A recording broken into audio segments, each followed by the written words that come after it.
Hello, everybody. Welcome back to Planet X News, May 14th, 2019. And ladies and gentlemen, just a few hours ago, we had a magnitude 7.7 earthquake that has struck just west of Papua New Guinea. You could actually see on your thumbnail, it was actually between two of the islands down there in the West Pacific. Now, all of this is amid this solar storm that is going to be impacting actually today, tomorrow, the 15th, the 16th, possibly even into the 17th and the 18th. We may be under the gun for quite some time. Just give me a few minutes. I'm going to go ahead and pull up the live chat. We'll let everybody get some of their notifications from YouTube. And we'll go ahead and jump right into this. I'm going to just pull up my live chat here so I can see all of you. Alrighty. And just as I sat down at my desk and started to look at a few things, because I've been watching this, all of the gauges and all of the maps for this solar storm, I've been watching it very, very closely. And, we've talked about this many, many times before, folks, how activity on the sun can and will produce seismic activity here on our planet.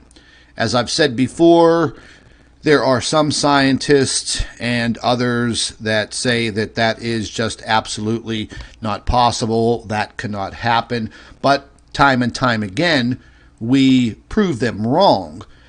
And right now, folks, this is just a precursor to what we're going to be going through over the next decade. Actually, a little bit more than that. And even though we are just in the beginning phases of this, and I mean just in the infancy, you can see the damaging effects already. Over the last couple of days, we've had multiple coronal mass ejections directed straight towards Earth. Some of them have been slightly directed south, ejecting from the sun. But if you take into consideration, the Earth is just slightly under the equator of the sun, so that does leave us in the direct path of these coronal mass ejections. And, I've been doing some studying once again, just relating myself to all of the science related to what streams from the sun. And I found an interesting article this morning, and I was looking up some information on the solar wind. And, folks, you learn something new every single day. And scientists, in their research into the solar wind, were able to detect elements, all of the elements that stream from the sun. And every single element that you see on the periodical chart, that shows you all of the elements, iron, magnesium, you know what chart I'm talking about. Every single one of those elements have been detected in the sun's solar wind. I thought that was just absolutely amazing. I never knew that until today. And again, like I said, you can learn something new every single day. And I hope that whenever you leave my channel after watching one of my live streams, you are able to take something away as part of knowledge. But this earthquake, I kind of figured that something like this was going to happen. But once again, I was a little off the mark. I did not think that it was actually going to occur today. I was looking for a larger 6+ earthquake to occur tomorrow or even on the 17th. But after looking at what happened with the Magnetopause, and I'm going to show you, it was quite alarming, and it's just going to show you how much our Earth shield, our magnetopause, that protects us from all of the solar energy, let's just call it that, from the sun. I was looking at a few different models today, actually, and I was looking at one from Australia. And I was also looking at the one from ISWA. And to tell you the truth, I was quite alarmed at what I saw. And right when I was looking at this, I said to myself, wow, our magnetopause literally collapsed into the satellite belt. And then when I looked up and I looked at the time, it coincided with the timing of this earthquake. So for all of those, quote, scientists that say the sun has absolutely nothing to do with seismic activity on our planet, I think their research papers today just went in the garbage can. But let's go ahead and get into some of this information here real quick. We're not going to have a real long live stream like I normally have, 2 hours. We'll make this one kind of quick. And I was just looking at my 3D earthquake tracker, and the reason why I was looking at this is I wanted to see this massive earthquake, and I'm going to go ahead and stop it. I'm going to go ahead and just pull this out of the way. But I'm going to go ahead and just pull this over here. And what I wanted to see, and this is the area that we're referring to, and there were a couple of smaller quakes right after this, and we're looking right down in these South Pacific islands. And this is a known hotspot, folks. We see these larger earthquakes happen here all the time. This is a very, very, very volatile area. And this is also the area where we see those really, really deep earthquakes. 550, 575, 600 kilometers deep. But this earthquake today was very, very shallow, and it was kind of right between two of the islands. Now, I immediately looked for tsunami warnings, and no warnings have been issued. Now, I find that very, very odd. I don't know if they know something that we don't, but an earthquake like this would definitely produce some form of tsunami. It was very, very close to the surface, but I guess we will just have to wait and see. So what I wanted to see on the 3D earthquake was I wanted to see through the earth. I wanted to see all the way through to the other side. And in my studies of earthquakes, normally whenever you have very large earthquakes like that, I'm just going to go ahead and pull this up here real quick. Whenever you have big earthquakes like this, that energy literally just rings straight through the earth. And these large earthquakes have the ability to literally go from one side of the earth straight through and cause seismic activity on the other side of the planet. And if you look on the other side of the planet, especially if you have seismic areas on the other side of the planet, fault zones and things of that nature, this can definitely create large earthquakes. So as we look straight through, it's kind of confusing whenever you look at it because it's see-through. And I'm just going to go ahead and spin it around here so we can get a better look at it. So whenever we're looking at it as a see-through right here, we see the Atlantic Ocean. And cutting up right through here is the, oh, excuse me, that's not the Atlantic Ocean. That's the Pacific Ocean.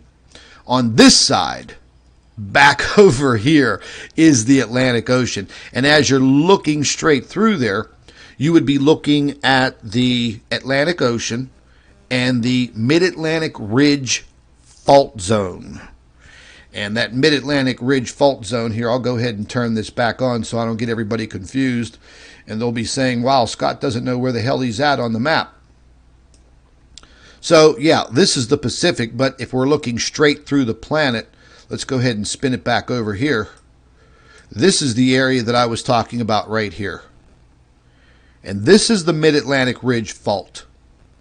Now, over the course of the last couple of weeks, we've seen some sporadic earthquakes, magnitude 4, 4.5, 5, 5.5, reaching all the way up through here. I've seen earthquakes on the Mid-Atlantic Ridge hit all the way up here near the little country of Iceland.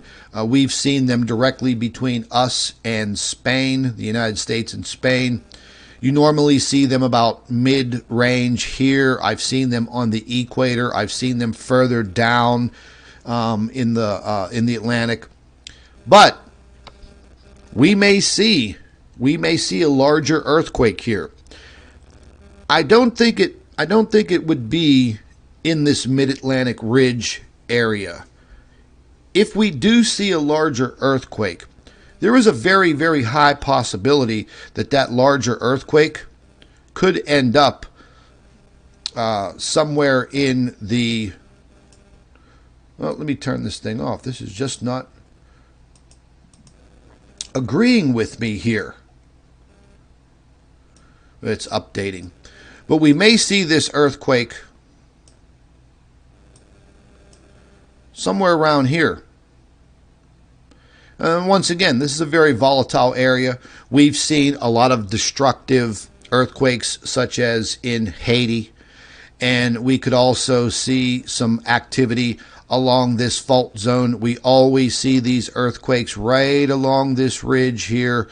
And the possibilities of that energy traveling straight through the planet over to this side of the Earth is great, on top of all of the solar storms that we have coming in.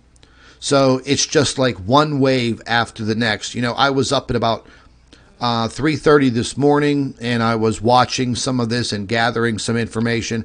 And even at 3:30 in the morning, I was watching these waves of energy just coming in from the sun, one after the other, one after the other.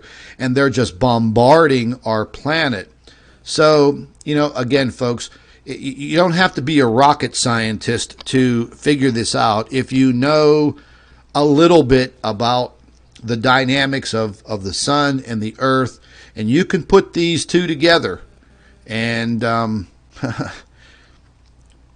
you know, it equals a bad time here on our planet. And, you know, look, I'm not trying to sit here and fearmonger today, but we've gone over this time and time again. And we're going to be moving into some very rough times here in the years to come.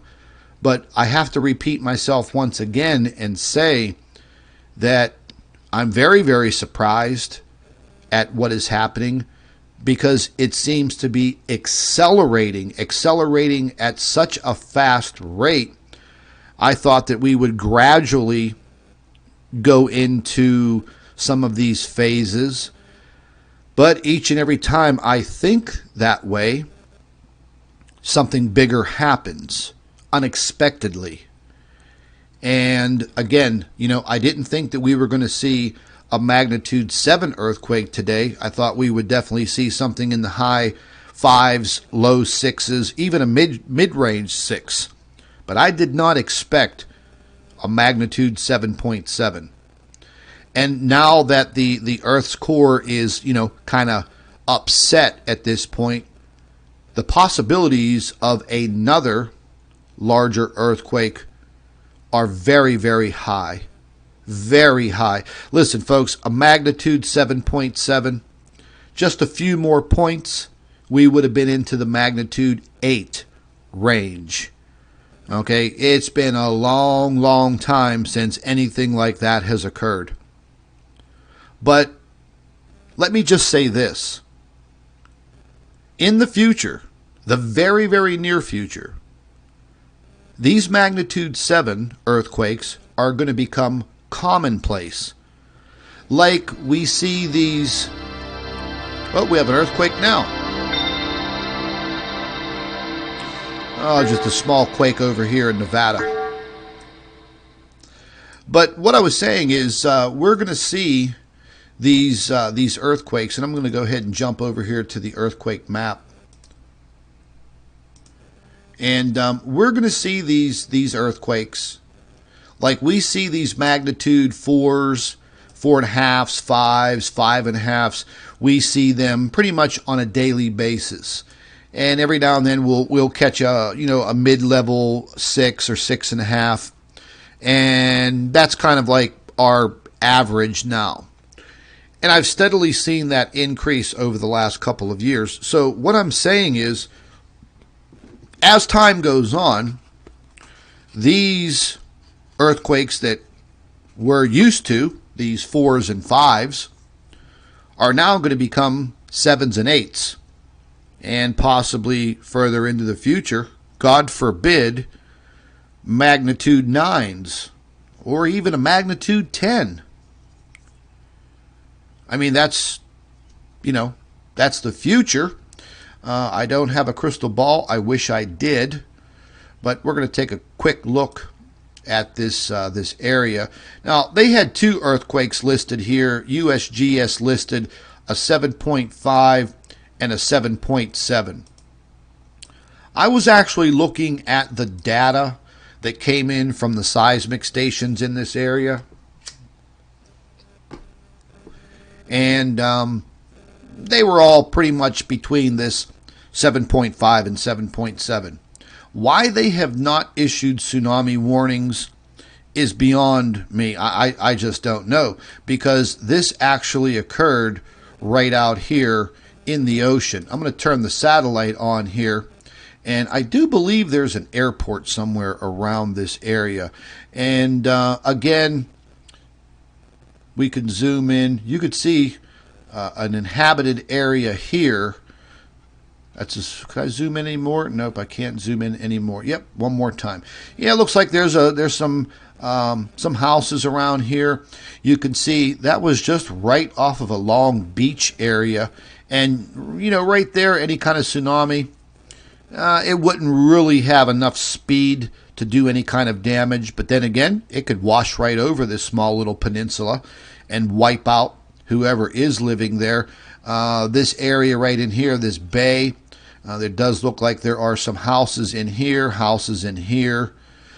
so maybe that is the reason why they think that this would not be that big of a tsunami threat for the people on the Duke of York Island.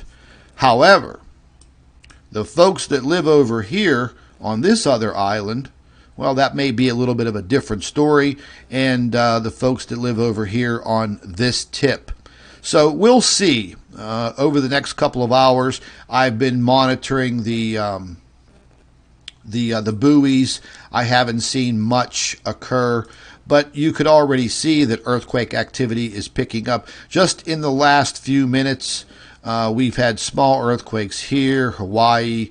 You could see all the seismic activity on the other side of the Sierra Nevada mountains in California. Small quakes, nothing major. Very strange little minor earthquake over here in Tiptonville, Tennessee. That's kind of odd, but again, nothing to write home about. Strange earthquake here in Nixon, Texas, 7 hours ago, magnitude 3.1. Same thing down here in Nicaragua. Just very, very small quakes. And then we see this monster over here in Papua New Guinea. We're going to go ahead and jump out of the earthquake information, and we'll jump over to the tsunami map. Oops. We'll go ahead and pull this up. And right now you can see the ring of fire, all of the buoys. They're always in the ring of fire. They're always on a watch status. That's why you see them in yellow. The 2 little green boxes that you see here, that will give you any type of information on a tsunami. This is the area of the earthquake. And again, they They don't have any tsunami warnings at all. Nothing. So again, that may come into play with the actual location of that earthquake. Now, maybe if it was further out in the ocean and a little bit deeper, the possibilities of a tsunami would definitely increase. But again, you know, I'll be watching that very, very closely over the next couple of hours. There's a few things I wanted to show you as far as quick video information on what I was talking about, what happened on the sun. And I'm going to go ahead and just pull this up. And this is from the Australian Solar Science office. And this is just a little bit of a different view of the Magnetopause. I'm always showing you guys the one on the ISWA site that's blue and actually facing the other direction. But what I noticed here, and according to the timestamp that is up here, and it is running very, very quickly. Usually, if you see this gold arc right here, usually this arc is pretty much out here where the number 15 is. According to the timestamp, these compressions started. Now you see how close it's getting to the satellite belt? I'm just going to go ahead and stop this for 1 minute. All of these little colored squares and circles right here, if you look over here to the lower left, that's going to signify these satellites. And that little inner circle is the satellite belt. On the other model, it's a dotted line in a circle. And again, usually the very apex of our magnetic field, or our magnetic shield, excuse me, normally it's out here around this number 15. So you can see, and according to the time, this is 9:34 UTC time, universal time. This earthquake out in Papua New Guinea, it occurred just before 8 a.m. UTC time, which would have been around noon my time. But I'm going to go ahead and drag this back, and we're going to get to about 5 o'clock in the morning universal time. That's about 3 hours before that earthquake hit. And you could see how deep the compression was on the Magnetopause. Very, very deep, almost to the point where it was very, very close to the satellite belt. So these types of compressions, I'll go ahead and let this run. It runs kind of quick, but you can see the fluctuations, and it's going to move further in, further out, further in, further out, and that is signifying all of this energy that's coming from the sun in these pulses. So I have one other video that I recorded for you guys, and it will show you a different aspect of this, but this was a little bit of a clearer view to show you how compressed our Magnetopause was. Now, just to give you a little scientific knowledge here, our Magnetopause presses up, our magnetosphere, presses up against the sun's magnetosphere. So it's kind of like taking a large balloon and a smaller balloon and just pushing them together against each other. And there will be some fluctuations. They will give a little bit. So the Earth's magnetosphere is pushing up against the sun's. Naturally, the sun's energy and power is a lot stronger than the Earth. So as our magnetosphere gets a little bit weaker and weaker and weaker, which it is, that solar energy, even at a moderate level, is going to have no problem breaking through. And therefore, we are going to have bigger and bigger problems here on this planet for the next decade plus. So learning about these things, I think, is a really good thing. That way, whenever we talk about them or we discuss them or we're divulging the information to all of you as warnings, you all know what we're talking about. But it's always going to be an ongoing teaching process with new subscribers coming on each and every day. So sometimes I may have to repeat myself more than once. So we're going to go ahead and jump out of here, and I've pulled up the ISWA model. And I'm going to go ahead and let this, I'm going to stop this for a second. And you're going to see the time. I started this back on the 13th, close to midnight, 2000 hours, getting close to midnight. And you're going to start to see these fluctuations. Oh boy, you just wait and see.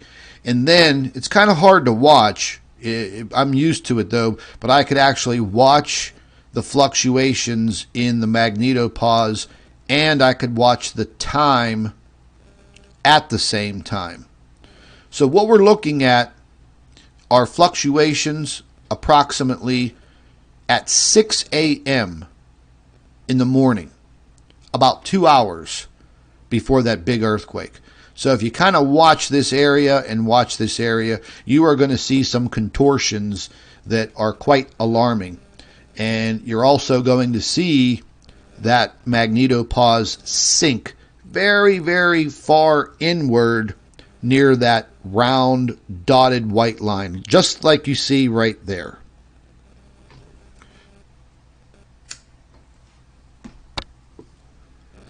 Now that fluctuation pushed that Magnetopause all the way inward.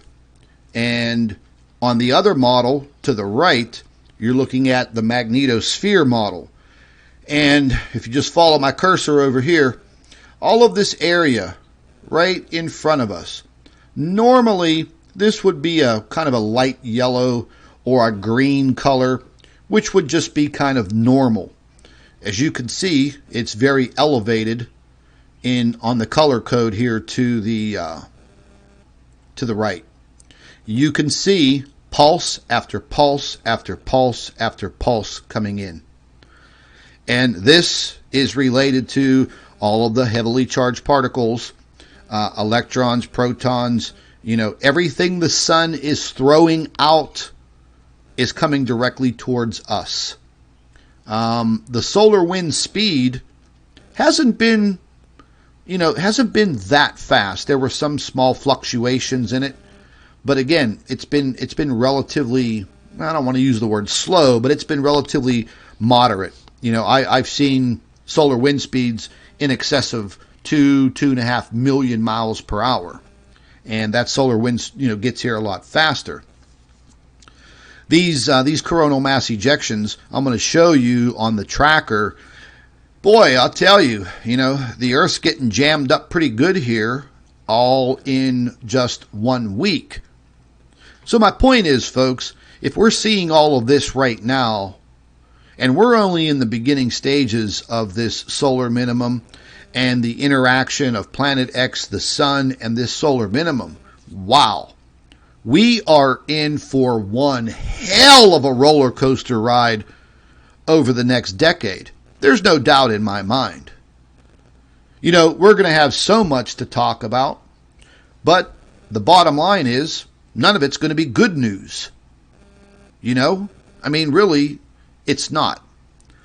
So, like I said, learning about this stuff, reading about it, I think may help a lot of people understand what is happening and accepting what is happening, learning to adjust to it, and live through it. I don't think anything like this is going to wipe out humanity. We have a greater chance of getting hit by a major asteroid, meteor, and causing a vast amount of destruction. But what we're looking at here, this is ongoing for a decade plus.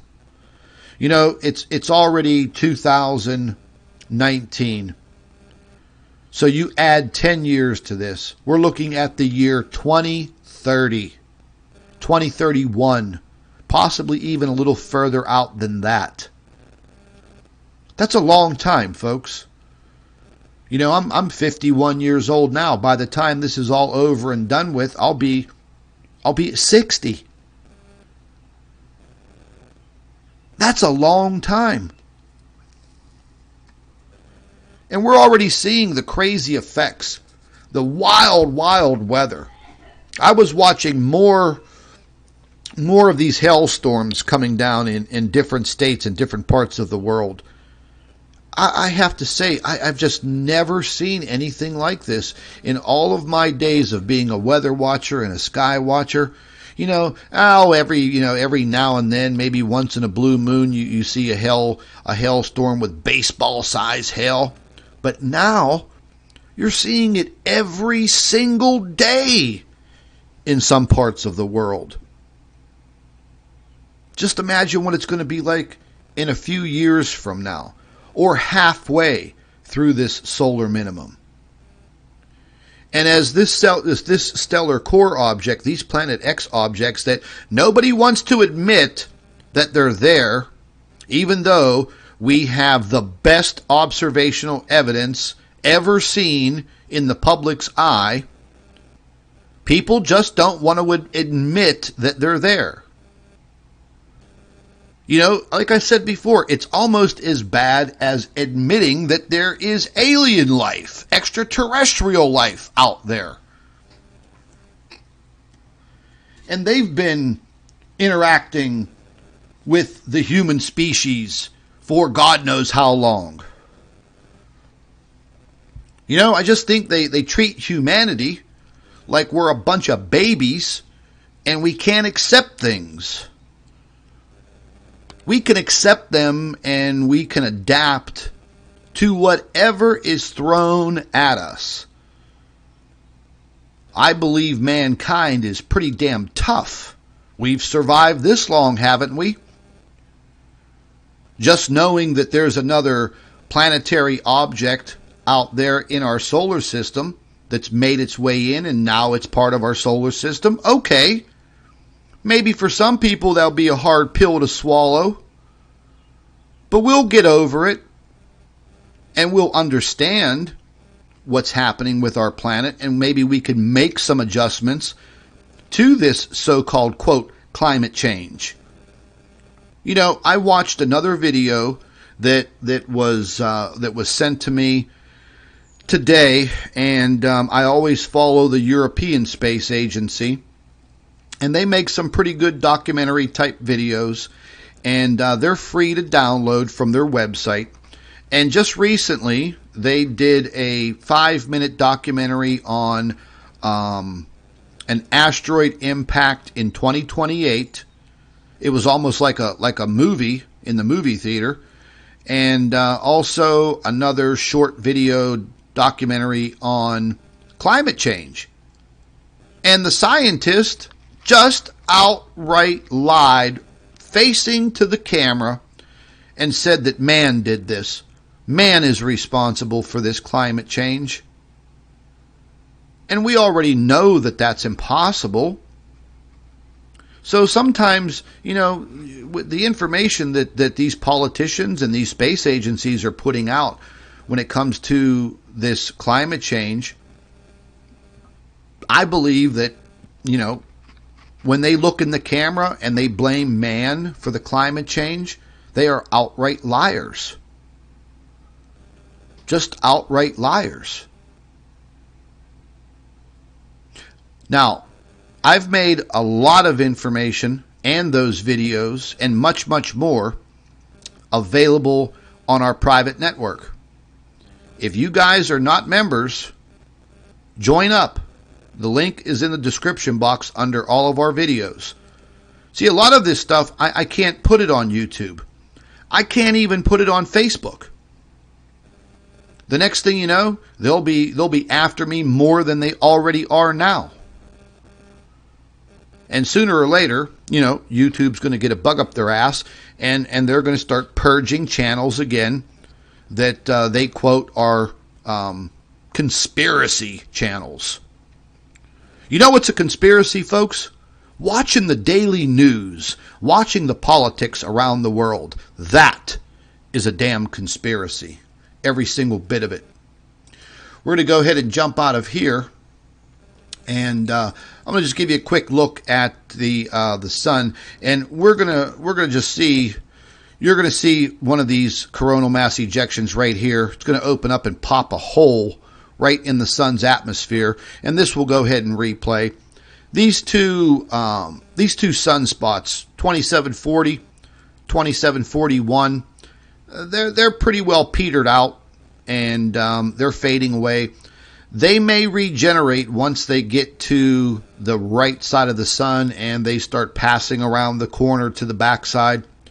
We saw this last month, and my theory is that why do these sunspots keep on regenerating? And we've seen this many times before. Right now, these two sunspots have a direct magnetic connection. 2740 is directly connected with the Earth. 2741 is directly connected, magnetically connected to Mars. Now, the reason why I think we're seeing all of this activity is not Planet X related, it is Earth related. So that one sunspot is directly connected to the Earth. And I believe that that is what is creating this situation. However, the direction of these coronal mass ejections has all been downward. And I find that kind of odd. But as I looked further and further into this information, well, what is right below the sun right now and coming up this way? Coming up this way, soon to be, will be our Planet X objects in their 28-day orbit. So, if this object is below the sun's ecliptic and coming up, that may be the reason why these coronal mass ejections are ejecting downward and not just straight out like they normally do. Now, I've never seen these coronal mass ejections come out and go downward. I've seen them go upward, and naturally they're direct straight out motion, which is relatively normal.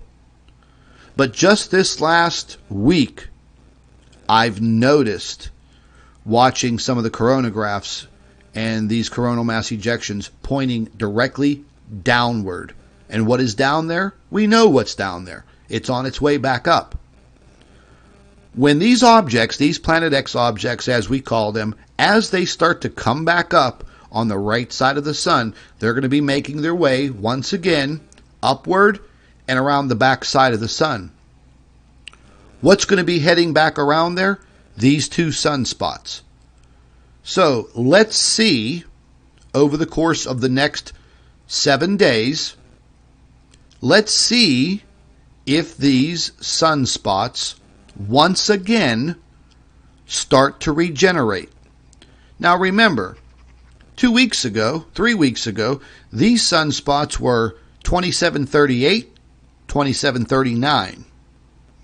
And they renumber them if they survive one full rotation around the sun. So that's why they are now numbered 2740, 2741. So let's see, in about 7 to 10 days, once they get over here and they start fading around the backside of the sun, there may be the possibility that they may regenerate from the magnetic connection to these Planet X objects, which have heavy, strong magnetic fields. That is what ignited them the last time. Remember, on April 30th, we captured that coronal mass ejection on the backside of the sun.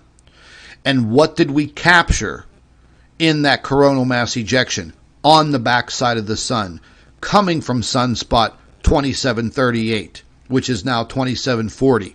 What did we capture? within that that large CME?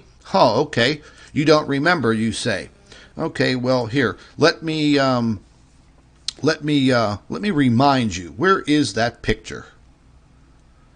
Oop, it's in the Planet X file.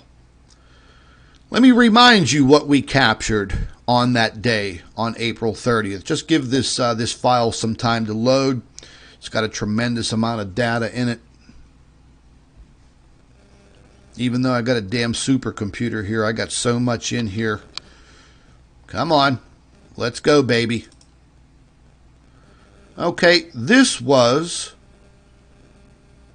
April 30th. This was on the back side of the sun. That's what we captured. This coronal mass ejection that you see brewing right here, that came from one of those sunspots. Why did it come from that sunspot? Because it reconnected. It rejuvenated from the magnetic connection with this Planet X object on the backside of the sun. So if the timing's right, folks, I'll go ahead and zoom in here a little bit more so you can see it. And you can see some gas emissions trailing along the back side of this object. There's a little bit more over here, but it's hard to see. But you can see this. I mean, this was just an incredible capture. And again, you still have these people out there that want to be naysayers and deniers and whatever, debunkers, and they say that this doesn't exist. But what are we looking at? Are we looking at some imaginary space bubble that just keeps appearing month after month, year after year? I've been detecting this now since 2016. I think I have probably one of the biggest databases of Planet X photo captures than anybody, except the boys in blue and the European Space Agency, the boys in pink over there. You know, because they got all of the big telescopes and space telescopes, and they have all of the good toys. But for God's sakes, you know, if you look at your screen right now and you just flat out say that that doesn't exist, that's not there. Man, you must be brain dead. Really? So this was on the 30th of April.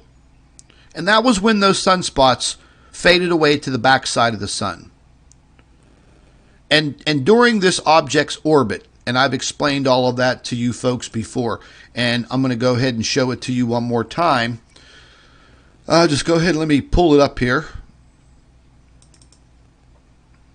And I've studied this for a very, very, very long time. It has taken me years to figure this out, and years of just observational evidence, observational captures on where this damn thing is, how is it rotating around the sun, and this is it. And this object is inside of the orbit of Mercury. Doesn't even come close to Mercury. It is so tight next to the sun, but it has a very eccentric orbit. And you can see, this is how I see it.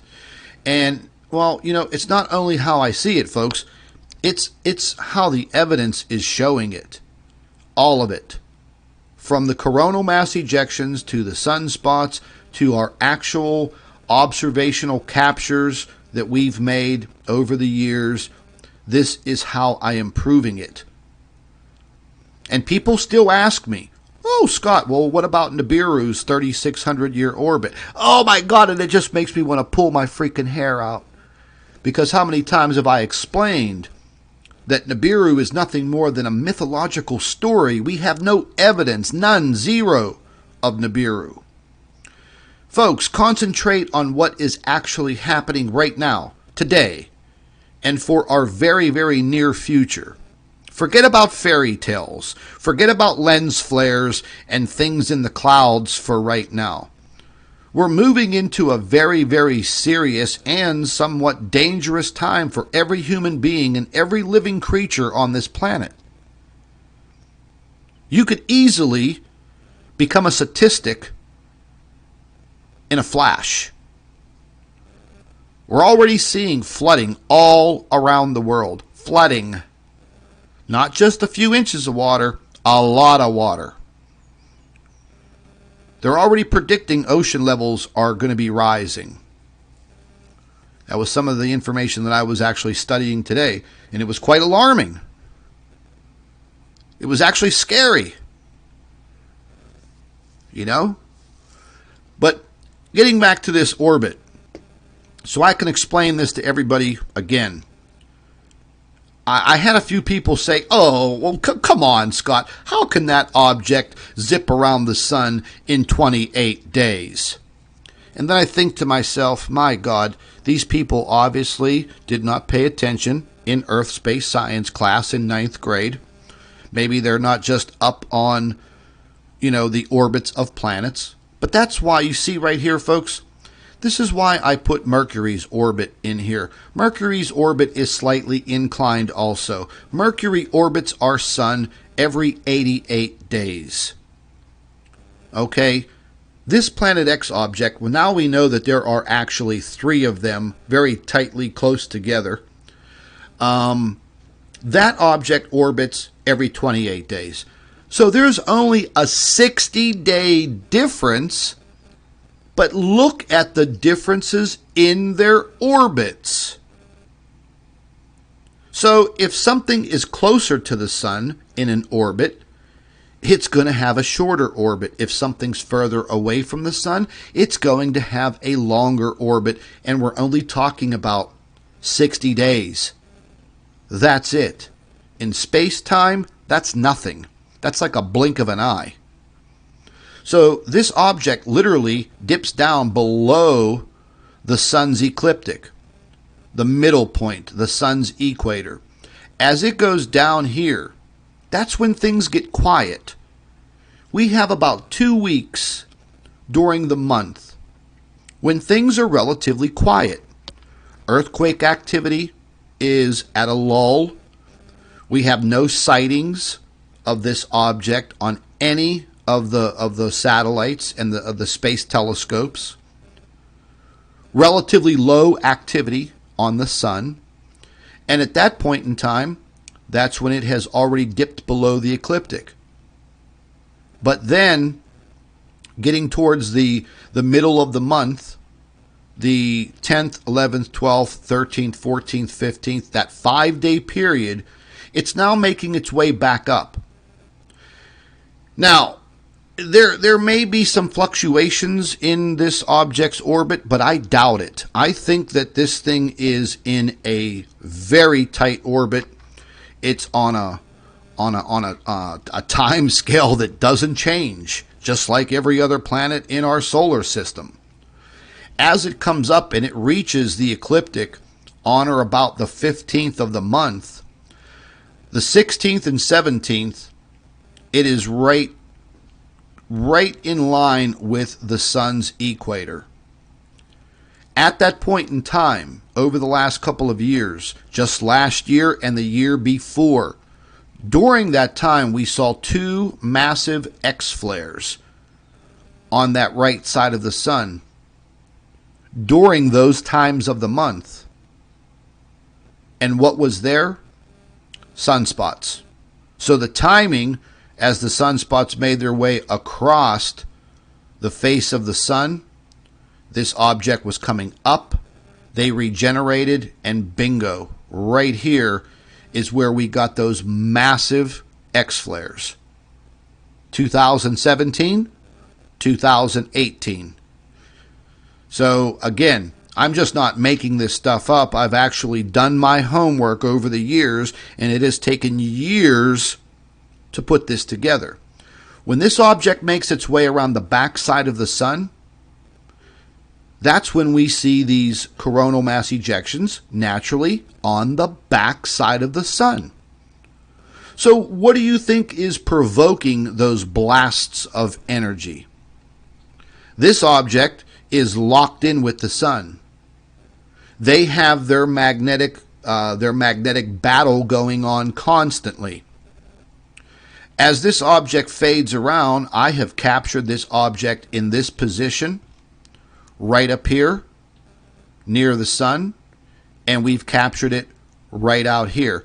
And that's why we sometimes see this object literally breaking through the sun's corona.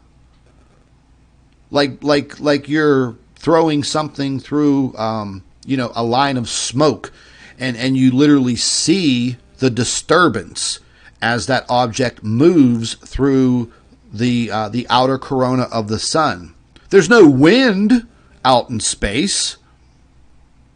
So what would cause that disturbance in the outer corona of the sun? And you can see it very, very well on the SDO sometimes when you can capture it on the 171 angstrom. That's the yellow, the real bright yellow view on the SDO. I've seen it many, many times before.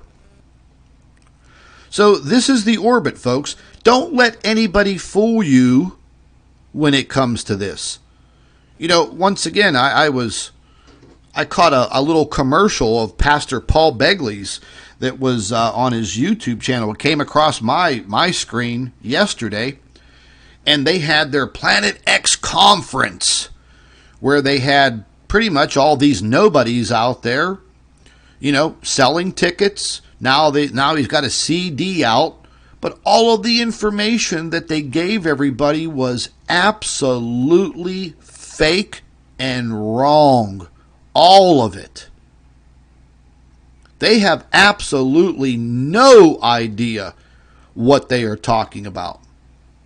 And then this guy from this Israeli Live News said that somebody gave him one of them little data sticks with all of this data on it, all about Planet X.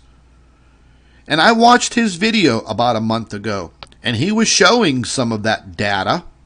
And believe it or not, some of that came from Dr. Albers. Some of the mathematical equations that he was showing, that he was saying that he had no idea how to translate that, I recognized it, and it came from some of Dr. Albers' early reports in 2017 and 18. Yeah. And supposedly all of the data on this little data stick supposedly came from a NASA insider. Yeah. I think that's all based on just ticket sales, man. Sell those tickets, sell the CDs, watch the videos, and lie to the people. And this is supposed to be a man of God, a person that you could trust? Yeah. I don't think so, folks. Okay? That's another reason why I don't mix religion and science. Because eventually, sometime down the line, you're going to insult somebody. And you know me, I don't like to insult anybody. But I do have my days. But this is what we're looking at, folks. And honestly, get yourselves off of this Nibiru theory. This Nibiru theory does not exist in our modern times. This Nibiru theory is not what we are dealing with. We're not dealing with Nemesis. We're not dealing with Nibiru. And we sure as hell are not dealing with Wormwood. I had one lady blast me in an email the other day, calling me all kinds of names, calling me a heretic. I mean, look, I haven't heard that word since like reading the Bible. Told me that all of my research is blasphemous against God. And I'm thinking to myself, wow, is this lady smoking crack or what? I don't mix religion with this science. I deal in facts, not make-believe. I've been down all of these roads. I've researched everything since 1991. I can credit a college professor of mine, my last year in college, putting this information in front of me. And, you know, I was having a conversation this morning with Mark over at the Blue Kool-Aid channel. And I was telling him about it again. And in 1991, a theology professor of mine, he was a former FBI profiler, and he was retired.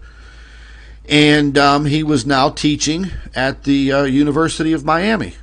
And I got to know him very, very well. He was a great guy, very fun to listen to.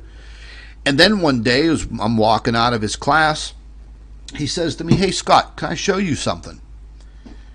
And I said, yeah, sure. And he pulled out this, it was like one of them old-fashioned folders with a flap over it and a string. You know, you can tie the string around it. And I mean, they still use those today.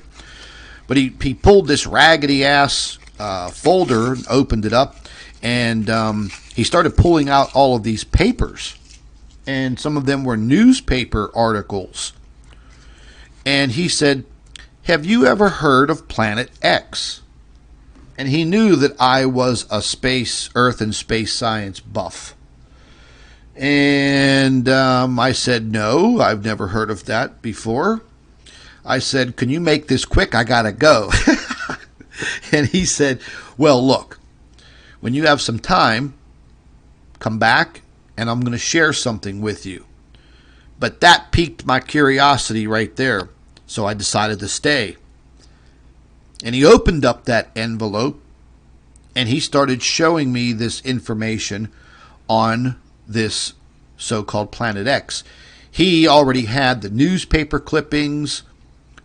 He had information on Dr. Robert Harrington. He showed me one article about Carlos Munoz Ferrada.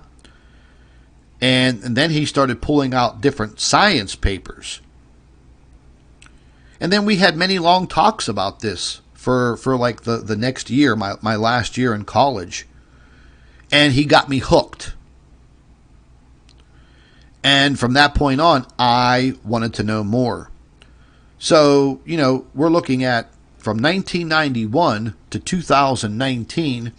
That's how long I have been delving into the search for this object. And I really haven't made strides until 2007, 2010, and then in 2016. And then, you know, things really, really increased with technology the last couple of years. So I've read everything related to Wormwood and Nemesis and Nibiru, and I've read it all and I've researched it all. None of it deals with what we're dealing with now. I think all of that back in those days, folks, was nothing but story time. And I think it's time that all of you come to terms with that. I don't know maybe what some of you have in your head. Maybe you're looking for this massive apocalyptic destruction of humanity. I'm not. But, you know, we really have to get off of the old Nibiru theory, story, myth, center on what is actually happening. It's actually more interesting. And it is very, very, very, very real. And we are seeing all of the signs. And not only are we seeing all of the signs, I'm literally showing you the photographic evidence that you won't see on any other channel here on YouTube or the internet. That much is a fact. Ladies and gentlemen, make sure you hit that subscribe button if you're not subscribed. Set your notifications. Click the like button. Share the videos. And ladies and gentlemen, you may hear from me later on today. I'm going to be checking on some more data here over the next few hours. And I was talking with Mark again from the Blue Kool-Aid channel. Based on his work schedule, we may try to get together and do a live stream for all of you and bring in more information. So make sure you guys stay tuned and listen. If you want more and more inside information, get down to the description box underneath our videos and join our private membership. Believe me, it is worth the $5 or $10 a month, because there's information there that the boob tube won't let me share with you here. All right? So listen, folks, I'm going to go back to my studies. All of you be safe out there. Watch your weather and stay tuned to Planet X News. Take care, folks.